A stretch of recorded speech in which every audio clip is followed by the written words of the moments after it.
بسم اللہ الرحمن الرحیم والصلاة والسلام علی رسولہ الکریم وعلی آلہ واصحابہ اجمعین۔ میں اپنی زندگی سے مثال دیتا ہوں، پھر قرآن کی بات کرتا ہوں۔ میرے والدین چاہتے تھے میں ڈاکٹر بنوں، تو وہ مجھے ہر وقت کہتے تھے پتر تو ڈاکٹر بننا، پتر تو ڈاکٹر بننا، بڑے پیسے، بڑی عزت۔ ایک لفظ کو بار بار اتنا دہرایا میرے سامنے کہ میرے دماغ میں یہ بات اتر گئی کہ میری زندگی کا مقصد ہی ایک ہے کہ میں ڈاکٹر بن جاؤں۔ کسی چیز پر جب تیار کیا جاتا ہے تو ہر دفعہ نئے مضمون نہیں آتے، اسی ایک چیز کی تکرار کی جاتی۔ اب دیکھتے نہیں ہو پیپسی پیپسی پیپسی پیپسی۔ ایک دفعہ ایک نے کہا 6 نمبر یا ہر وقت بیان کرتے، کوئی اور بات کوئی نہیں۔ میں نے کہا پیپسی والوں سے سیکھا ہے کہ وہ ہر وقت پیپسی پیپسی پیپسی پیپسی۔ اب ان کو پتہ نہیں چل گیا کہ ساری دنیا کو پتہ ہے کہ پیپسی ہے، کوکا کولا ہے، 7 اپ ہے، کیوں کروڑوں روپے خرچ کرتے ہیں وہ۔ 92-93 میں جب جنید جمشید کو پیپسی والوں نے خریدا تھا تو یہ انجینئر تھا، تو انہوں نے اس کو 4 کروڑ روپیہ دیا، اس کا سر نیچے چلا گیا، پاؤں اوپر چلے گئے۔ اس نے وہ گایا پیپسی کو، اس وقت ان کی 3-4 کروڑ سال کی آمد تھی، اور پیپسی سے پہلے کوکا کولا آ گیا تھا، تو ہمارے سامنے آیا۔ اس نے اس کو اتنا گایا کہ کوک پیچھے رہ گیا اور پیپسی کی کمائی 20 کروڑ کے اوپر چلی۔ Pepsi Pepsi Pepsi. جب ذہن سازی کی جاتی ہے تو تکرار کیا جاتا ہے، جب کوئی علمی چیزیں سنائی جاتی ہیں تو ان میں تکرار نہیں ہوتا۔ تو میں نے سنا، میٹرک میں نے دعا شروع کی، میٹرک میں اللہ میری ساری نیکیاں لے لے، مجھے گورنمنٹ کالج میں داخلہ کروا دے۔ یہ میرا حال بن، کیونکہ میں پڑھتا تو تھا نہیں، اور گورنمنٹ کالج سب سے بڑا کالج، اس کا میرٹ بہت زیادہ، اور وہ تو اللہ نے میری دعا قبول کر، اور میں میرٹ پہ سفارش کے بغیر گورنمنٹ کالج میں داخل ہو گیا۔ پھر میڈیکل کو شروع کیا کہ نیکی میرے نزدیک اتنی اہمیت تھی کہ گورنمنٹ کالج کا داخلہ نیکی سے زیادہ بڑی چیز۔ یہ ذہن کیسے بنا؟ بار بار بار بار بار بار۔ اب میں قرآن میں آتا ہوں کہ اللہ نے انبیاء کے قصوں سے قرآن کو بھر دیا ہے۔ اتنا تکرار ہے، حیرت ہوتی۔ ادھر موسیٰ علیہ السلام کا قصہ ختم ہوتا ہے، ادھر شروع ہو جاتا، ادھر ختم ہوتا ہے، ادھر شروع ہو جاتا، ادھر نوح علیہ السلام کی کہانی چلتی ہے، ختم ہوتی، آگے پھر شروع ہو جاتی، لوط علیہ السلام کی بات چلتی، آگے پھر شروع ہو جاتی۔ تو انبیاء کے قصوں کو موسیٰ علیہ السلام کا نام 136 دفعہ ہے قرآن پاک، ابراہیم علیہ السلام کا نام 70 دفعہ ہے قرآن پاک، عیسیٰ اور آدم علیہ السلام کا نام 25 دفعہ ہے قرآن پاک۔ اور انبیاء کے واقعات کو بار بار دہرانے کے بعد ہمیں کہا کیا ہے؟ کنتم خیر امت اخرجت للناس۔ یہاں پہنچانے کے لیے نبیوں کے قصے کہ بار بار سنے اور ان کے دل میں آئے کہ ہم عام امت نہیں ہیں، کذالک جعلناکم امۃ وسطا۔ میں نے تمہیں بتایا تھا کہ سورہ بقرہ کا جو مغز ہے نا، 2 باتیں، انی جاعل فی الارض خلیفہ،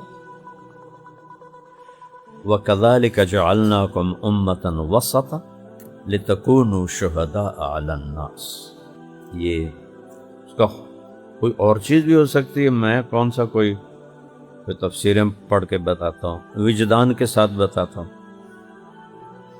کہ اس کے گرد یہ گھومتی ہے کہ پہلے ہم نے قیادت وجعلنا منہم ائمۃ یہدون بامرنا لما صبروا، بنو اسرائیل، ہم نے انہیں امامت دی، قیادت دی جب انہوں نے صبر کیا۔ اب ان سے یہ ذمہ داری واپس لینی تھی، تو پہلے قبلہ تبدیل کیا۔ سیقول السفہاء ما ولاہم عن قبلتہ التی کانوا علیہا قل للہ المشرق والمغرب، آگے کیا ہے؟ یہدی من یشاء الی صراط مستقیم، آگے پھر ایک دم پہلے ظاہری نشانی کو ان سے چھینا، بیت المقدس سے بیت اللہ، اور پھر اس کے بعد آیا وَكَذَلِكَ جَعَلْنَا، جیسے ہم نے ان سے قبلہ لے کر تمہارا قبلہ ابراہیم کا قبلہ تمہیں دے دیا، ایسے ہی ہم نے ان سے قیادت لے کر تمہیں دے دی۔ وَكَذَلِكَ جَعَلْنَاكُمْ أُمَّةً وَسَطًا لِتَكُونُوا شُهَدَاءَ عَلَى النَّاسِ، یہ وہ جو میں نے ایک چند دن پہلے بات کی تھی کہ امام ابن جریر طبری نے وہ ترجمہ کیا جو میں نے ویسے ہی کہا تھا کہ پہلے انبیاء واسطہ ہوتے تھے بندوں اور رب کے درمیان، اب یہ امت واسطہ ہے بندوں اور رب کے درمیان۔ اب اللہ کے بارے میں بتانے والا کوئی نبی تو نہیں آئے گا، اب ہم ہیں واسطہ، اس تم واسطہ ہو، لہذا لِتَكُونُوا شُهَدَاءَ عَلَى النَّاسِ، یہ جملہ واسطہ کے مطلب کے ساتھ زیادہ جڑتا ہے، نہیں؟ تم امت واسطہ ہو، لوگوں کو اللہ سے ملاتے ہو، اللہ سے کی طرف بلاتے ہو، اللہ سے جوڑنے کی کوشش کرتے ہو، اور تمہاری بات حق اور سچ ہے، اس پر تمہارا نبی گواہ ہے، وَيَكُونَ الرَّسُولُ عَلَيْكُمْ شَهِيدًا۔ انبیاء کے قصوں کا تکرار، هل اتاک حدیث الجنود فرعون و ثمود، یہ آخری دفعہ موسیٰ علیہ السلام کا ذکر ہے سورہ بروج میں، اس پہلے والنازعات میں نام ہے هل اتاک حدیث موسیٰ، یہ 136ویں دفعہ یہاں آ رہا ہے، لیکن آگے جب فرعون کا ذکر ہے تو موسیٰ تو لازم ہے، هل اتاک حدیث الجنود فرعون و ثمود۔ تو انبیاء کے قصوں کو پڑھا کرو، تفسیر کے بغیر خود الفاظ میں تدبر کیا کرو، جہاں ضرورت پڑے تفسیر کی دیکھو،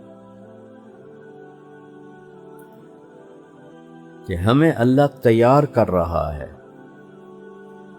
اور میرے نبی نے آخری خطبے میں فرمایا بل فلیبلغ الشاہد الغائب، شہداء شاہد، فلیبلغ الشاہد الغائب، سبحان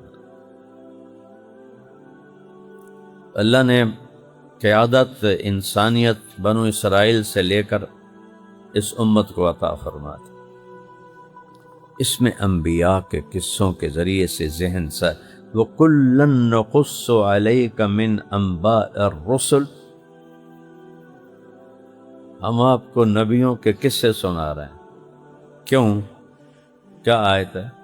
لِنُثَبِّتَ بِهِ فُؤَادَكَ وَرَتَّلْنَاهُ تَرْتِيلًا۔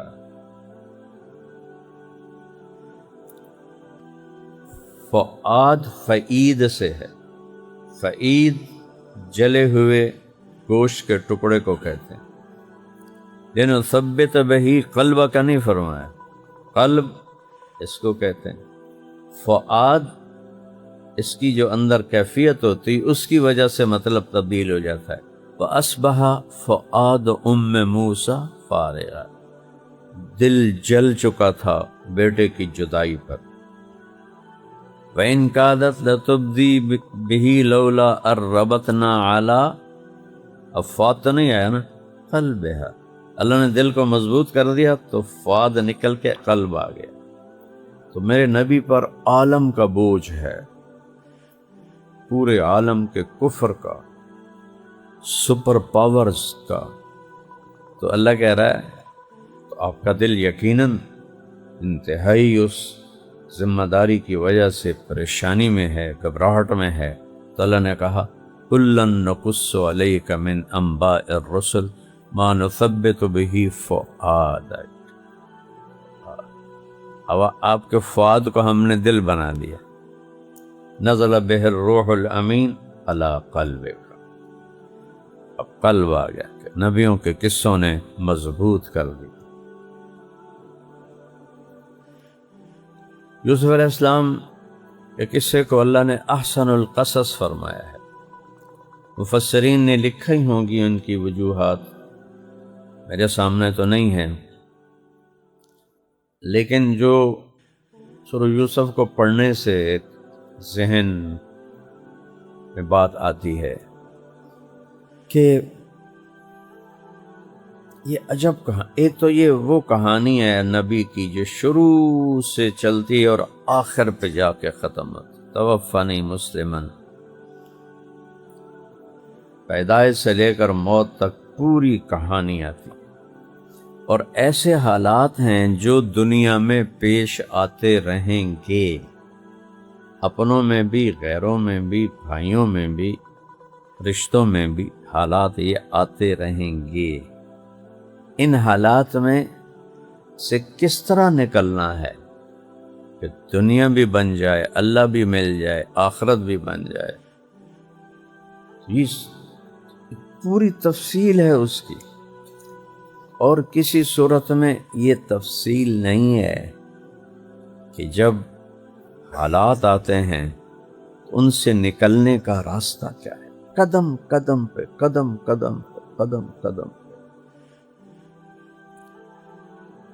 ابتدا ہوتی ہے حد درجے کے انتقام پر، اور انتہا ہوتی ہے یغفر اللہ لکم، حد درجے کے معاف کرنے پر۔ اللہ اذ قالوا لیوسف واخوہ احب ابینا منا ونحن عصبہ ان ابانا، پڑھو، یعقوب نبی، اسحاق نبی، ابراہیم نبی، تیسرے نمبر پر نبوت آ رہی ہے تسلسل سے۔ اولاد کیا کہہ رہی ہے؟ لفی ضلال مبین۔ یقیناً اس کا ترجمہ مفسرین نے وہ نہیں کیا ہوگا، لیکن لفظ دیکھو نا، اس سے ہلکا لفظ بھی تو قرآن میں آ سکتا تھا کہ ان ابانا یوثر یوسف علینا۔ اتنا دل میں بھرا ہوا ہے باپ کے بارے میں بھی غصہ کہ کہہ رہے ہیں لفی، فی ظرفیت کے لیے ہوتا ہے، نحن فی الغرفہ، کہ وہ اس دلال کے اندر ایسے ڈوب گئے ہیں۔ زید فی الدار، یہ شرح میں عامل کی شرح میں وہ کتاب میں نے یاد کی تھی، وہ جو اس میں جو عوامل ہیں، عامل اندر صدنہ باشد چنی فرمودہ اند شیخ عبد القاہر جرجانی پیر ہدا، باؤ تاؤ کاف و لامو واؤ منز مسخلا ربا حاش من عدا فی عن علا حتی الہ، لو آج تک یاد ہے۔ ایک لام ایک فی، اس قدر ان کے دلوں پر شدت آئی ہوئی تھی۔ تو یعقوب علیہ السلام کے ادب میں ترجمہ تو یہ نہیں کرے گا کوئی، لیکن مجھے لگتا ہے کہ بیٹوں کے نزدیک اس کا وہی مطلب تھا جو لفی ضلال مبین کا مطلب بنتا ہے۔ جبھی تو اگلا لفظ اس غصے کی نشانی کر رہا ہے، اقتلوا یوسف۔ حسد، بدائع التفسیر، ابن القیم رحمہ اللہ کے تفسیری جو نوٹس ہیں، اس کو جمع کیا بعد کے لوگوں نے، تو اس کی 5 جلدیں بنی۔ جب ہمت تھی میں نے پڑھی تھی، بہت ہی اعلیٰ، لیکن کہیں اتنا لمبا کر دیتے ہیں کہ آج کل وہ لوگوں کو سمجھ ہی نہیں آئے گا، وہ زمانے کی بات تھی، لیکن بہت کمال کی ہے۔ تو اس میں انہوں نے یہ حسد کے بارے میں لکھا ہے کہ اللہ نے ہر روحانی تکلیف کا علاج بتایا ہے. حسد کا علاج کوئی کا دشمنی کا علاج بتایا ہے. ادفع باللتی ہی احسن، جو برا کرے اس کے ساتھ اچھا کر. فَإِذَا الَّذِي بَيْنَكَ وَبَيْنَهُ عَدَاوَةٌ كَأَنَّهُ وَلِيٌّ حَمِيمٌ، تیرا جو بڑے سے بڑا دشمن ہے نا، وہ تیرا گرم جوش دوست بن جائے. حمیم کھولتا پن، ایسے تیرے احسان کرنے سے اس کے دل میں تیری محبت ایسے جوش مار. جب حاسد کی بات آئی تو وہاں کہا وَمِن شَرِّ حَاسِدٍ إِذَا حَسَدَ. یہ ابن القیم کی بات بتا رہا ہوں کہ اللہ نے یہاں یہ نہیں کہا کہ حاسد جب حسد کرے تو یہ کام کرو تو اس کا حسد ختم ہو جائے گا. نہیں، حاسد سے جتنا اچھا کرو گے اس کا حسد اتنا بڑھے گا. تو لہذا مجھے کہو کہ میں تمہاری حاسد سے حفاظت کروں. جادو بھی لوگ کیوں کرواتے ہیں؟ حسد کی وجہ سے. اور پہلا جو دنیا میں جرم ہوا وہ حسد تھا. قابیل کو حابیل سے حسد ہو کے اس نے اپنے بھائی کو قتل کر دیا. تو حاسد کا کوئی علاج نہیں. اللہ کہتا ہے مجھے کہو کہ میں تمہاری حفاظت کروں. تو بھائیوں کا حسد تھا اس درجے کا کہ جس کے ساتھ لفی ضلال مبین جڑتا ہے. کیا کہ اقتلوا. عمر کیا تھی؟ 10 سے 12 سال عمر. جب 10 سال کا بچہ کیا ہے، 12 سال کا بچہ کیا ہے. ایک اس سے پتہ چلتا ہے استعینوا علی امورکم بالکتمان، اپنے کاموں کو مکمل کرو چھپا کے، کہ حاسد کی نظر کھا جاتی ہے. یوسف علیہ السلام کو باپ نے کہا لا تقصص رؤیاک علی اخوتک فیکیدوا لک کیدا، لیکن وہ معصوم بچے تھے، انہوں نے کہہ دیا.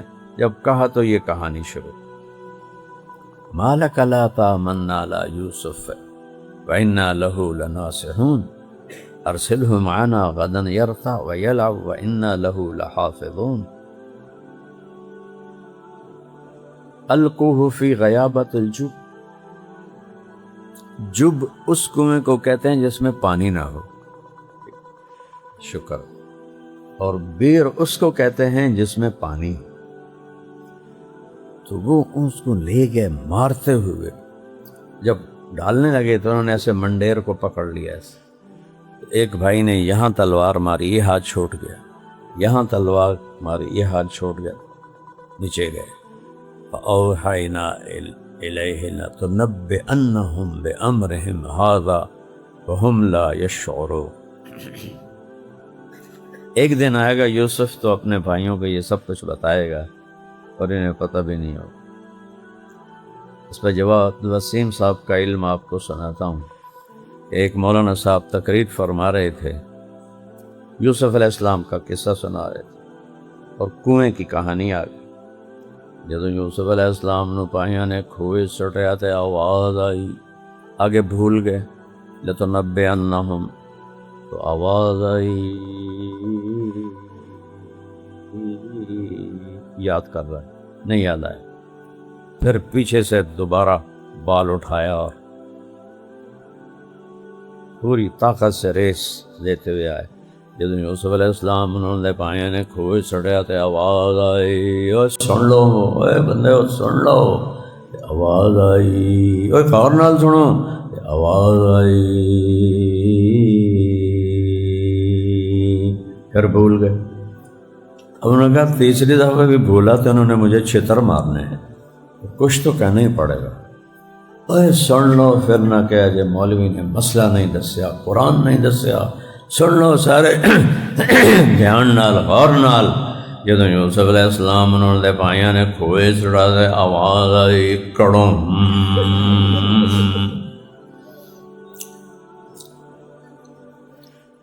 کنویں سے نکالا. وَشَرَوْهُ بِبَخْسٍ دَرَاهِمَ مَعْدُودَةٍ، چند ٹکوں کے عوض ان کو بیچ دیا. مصر پہنچتے ہیں. حسن، ان کا اوتی شطر الحسن، تیسرے آسمان پر جب یوسف علیہ السلام کو دیکھا تو فرمایا اعطی شطر الحسن، آدم علیہ السلام سے آخری انسان تک جتنے لوگوں کو اللہ نے حسن بخشا وہ سارا 1/2 ہے، اور اکیلے یوسف کا 1/2 ہے، تو کیا حسن ہو۔ اور جنت میں ہر جنتی کو اللہ حسن یوسف عطا کرے، اس سے بھی زیادہ، چونکہ دنیا میں یہ سب سے بڑے ہیں چیزیں۔ قامت و آدم علیہ السلام کا قد ہوگا 130 فٹ،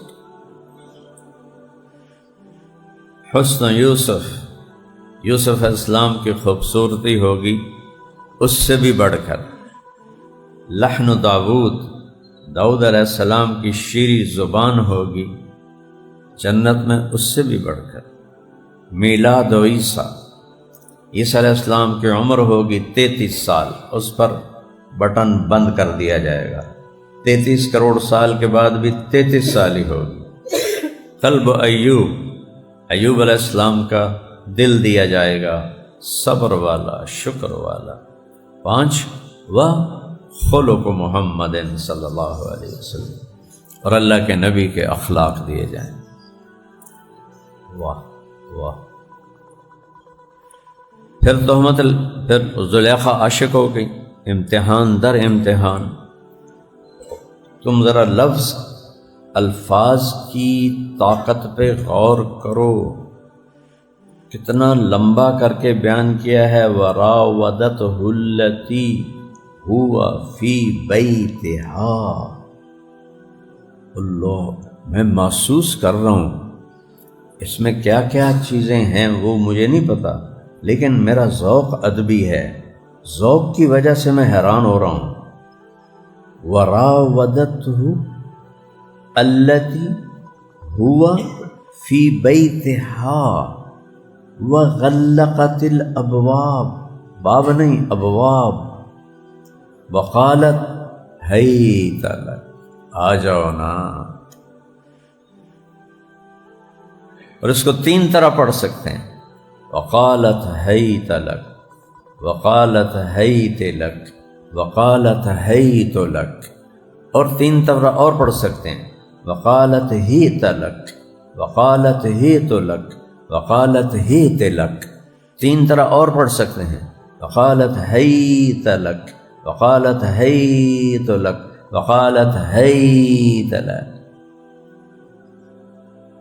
یہ ایک لفظ ہے جو اتنی طرح سے پڑھا جا سکتا ہے اس وقت کی شدید امتحان کو بتانے کے۔ فاستبق الباب معاذ اللہ انہ ربی احسن مثوائے انہ لا یفلح الظالم۔ نہیں زلیخا، یہ کام نہیں ہوگا۔ اور آگے دروازہ بند ہے، وہ کہتے میں تو کھڑا ہوں، میں کیا کروں، دروازہ بند ہے۔ تو فاستبق الباب، ان کو پتہ ہے وہ تالا لگا ہوا ہے، وہ قریب جاتے ہیں تو ٹھک تالا ٹوٹتا ہے، دروازہ کھلتا ہے، پھر آگے دوڑتے ہیں، وہ پیچھے دوڑتی ہے، ٹھک، پتہ نہیں کتنے دروازے۔ ابواب بتاتا ہے کہ زیادہ ہی دروازے ہوں گے، واللہ عالم، کسی نے لکھا ہوگا۔ الفیا سیدہا لدى الباب، آخری دروازے پر اس کا خامد کھڑا، قدت قمیصہ من دبر، قمیص پہ ہاتھ مارا پکڑنے کے لیے پیچھے سے پھٹ گئی۔ ہی راودتنی عن نفسی، جناب میں بے قصور ہوں، اس نے مجھے بہکایا ہے۔ فشہد شاہد من اہلہا، اہلہا زلیخا کے اہل، کانا کبیر السن، طفل، چھوٹا بچہ، اس نے کیا خوبصورت قاضی شرح بن کے فیصلہ سنایا۔ ان کانت قمیصہ قد من دبر فکذبت وہو من الصادقین وان کان قمیصہ قد من قبل فصدقت وہو من الکاذبین فلما رأى قمیصہ قد من دبر قال انہ من کیدکن ان کیدکن عظیم۔ نے کہا اگر کرتا پیچھے سے پھٹا ہے تو زلیخا جھوٹی ہے، اگر کرتا آگے سے پھٹا ہے تو یوسف علیہ السلام اللہ نہ کرے جھوٹے ہیں۔ دیکھا تو کرتا پیچھے سے پھٹا ہوا، اِنَّهُ مِن کَیدِکُنَّ إِنَّ کَیدَکُنَّ عَظِیمٌ۔ اتنے بڑے امتحان، یہ روز کے واقعات ہیں۔ بھائیوں کا ظلم چل رہا ہے اور ادھر ایک صبر ہے۔ شور دریا سے یہ کہتا ہے سمندر کا سکوت۔ اقبال یاد آ گیا پتہ نہیں کہاں سے۔ شور دریا، دریا میں شور ہوتا ہے۔ شور دریا سے یہ کہتا ہے سمندر کا سکوت، جس کا جتنا ظرف ہے اتنا ہی وہ خاموش ہے۔ دریا شور مچا رہے ہوتے ہیں، خاص طور پہ پہاڑی دریا، کیا آواز ہوتی ہے۔ جلال الدین خوارزم کی قبر کو سلام ہے، پتہ نہیں کہاں دفن ہے۔ آخری لڑائی اس نے جو چنگیز خان سے لڑی وہ دریائے سندھ کے کنارے KPK سے کہ باؤنڈری کے اندر، تو اس وقت یہ تربیلا ڈیم تو نہیں تھا، دریائے سندھ پورا طوفان طغیانی۔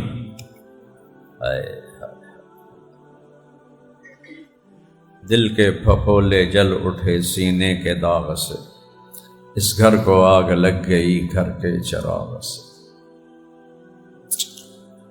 جب اس نے دیکھا نا کہ اب اس نے چنگیز خان کو للکارا، جلال الدین 27,000 کا لشکر بکھرا ہوا، اور وہ 60,000 کے لشکر کے ساتھ آیا تھا، سب گھوڑ سوار، یہ پیدل تھے، گھوڑ سوار تھے۔ چنگیز خان تھا، یہ جلال الدین کے ساتھ ہارا ہوا لشکر تھا۔ انہوں نے کہا چنگیز آ جا تو اور میں فیصلہ کر لیتے ہیں، قتل و غارت کو چھوڑ دے، آ جا میں اور تو فیصلہ کر دے۔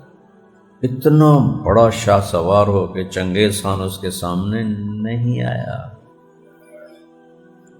پھر اس نے دیکھا کہ اب بچنے کی کوئی امید نہیں، تو اس نے اپنے 2 بچے پانی میں پھینک دیے، پھر اپنی بیوی کو اٹھا کے پانی میں پھینک دیا، پھر اپنی ماں کو اٹھا کے پانی میں پھینک دیا۔ مچھلیاں کھا گئیں یا کہیں ان کی لاش کسی کو ملی، کچھ پتہ نہیں۔ پھر زرہ اتاری اور گھوڑے سمیت دریائے سندھ میں چھلانگ لگا دی۔ گھوڑا تو اتنا تیراک بھی نہیں ہوتا ہے لیکن ایسا نہیں ہوتا ہے، اور ٹھاٹھیں مارتا ہوا دریا، اور اس میں غوطے کھاتا ہوا اس کو کھینچ کے لے جا رہا ہے۔ چنگیز خان کنارے پر پہنچا، کہنے لگا سلام ہے اس ماں کو جس نے ایسا بیٹا پیدا کیا۔ تو اس کے سپاہیوں نے تیر نکالے، نہیں، اس کو قتل نہیں کرنا، اسے نہیں قتل۔ شاید اس نے زندگی میں ایک ہی دفعہ کسی پہ رحم کیا، اور وہ جلال الدین تھا، کہ نہیں قتل نہیں کرنا، اس کو زندہ پکڑ کے لاؤ میرے پاس۔ یہ میرے ساتھ ہوتا تو میں پوری دنیا فتح کر لیتا، آدھی دنیا فتح کر لیتا۔ پھر وہ میں تمہیں تاریخ پھر سنانے لگ بیٹھ گیا ہوں۔ بہرحال وہ نکلے، پھر آخر کار گم ہو گئے تاریخ میں، کسی نے قتل کر دیا، شہید کر دیا۔ مسلمانوں کے بخت سوئے ہوئے تھے اس وقت، جلال الدین جیسے بھی ہندوستان سے نکلا، خراسان میں آیا، ایک آدمی نے پناہ دی، وہاں اس نے رات کو حکم دیا میرے گھوڑے کو تیار کر، زرہ پہنے، اور حکم دیا میرے کچھ ساتھی اور بھی ساتھ آ گئے تھے، میرے ساتھ میرا کوئی ساتھی نہیں آئے گا، میں اکیلا جا رہا ہوں، اللہ کی تقدیر جو میرے بارے میں لکھی ہے اس کے آگے سر تسلیم کر کے میں جا رہا ہوں، میرا کوئی پیچھے نہ کرے۔